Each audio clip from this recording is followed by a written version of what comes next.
Salam damai dalam nama Yesus Kristus.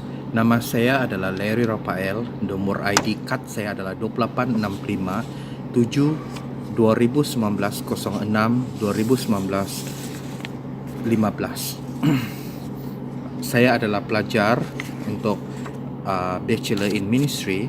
So ini adalah pelajaran ke-54 saya.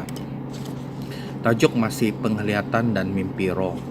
Pada waktu Pentakosta, mereka mula bernubuat apabila Roh Kudus turun. Dalam Kisah Rasul-Rasul bab 2 ayat 14, Rasul Petrus bangkit dan menyangkal pertuduhan yang mereka mabuk. Dalam ayat 16 kemudiannya, Petrus menerangkan akan nubuatan Nabi Yoel. Nubuatan, penglihatan, dan mimpi merupakan 3 karunia Roh Kudus.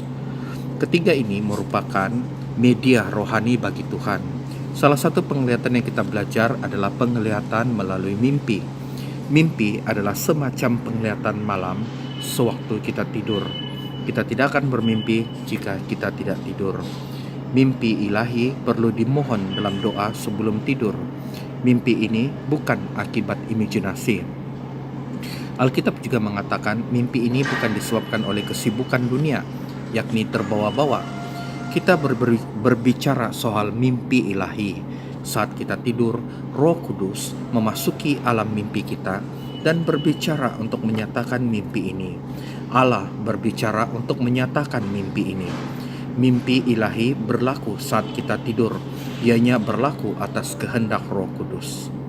Mimpi ilahi dibahagi kepada 2. Pertama, penyataan mimpi ilahi di mana Roh Kudus menyatakan minda dan kehendak Kristus lewat penyataan karunia perkataan hikmat, pengetahuan, dan karunia nubuatan.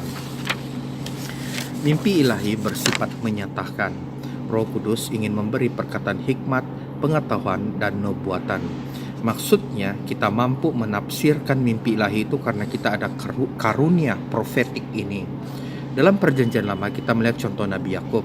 Sila rujuk Kejadian 28 ayat 12 hingga 7 dan juga rujuk Kejadian bab 31 ayat 10 dan 13. Yakub diubah menjadi Israel dan menjadi bapa leluhur bangsa Israel.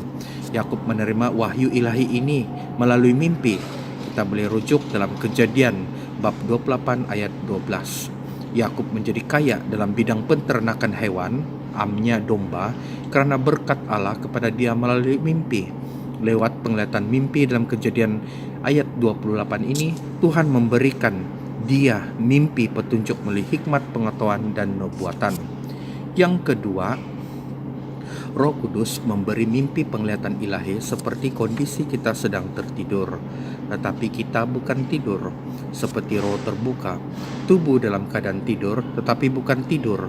Kejadian ini berlaku karena Roh Kudus mengangkat roh kita dan membawa kita ke alam syurga, ke alam roh. Ini terjadi pada Nabi Daniel. Sila rujuk kitab Daniel bab 7 ayat 1. Nyata sekali kejadian mimpi luar biasa Daniel ini terjadi ketika dia sedang tidur.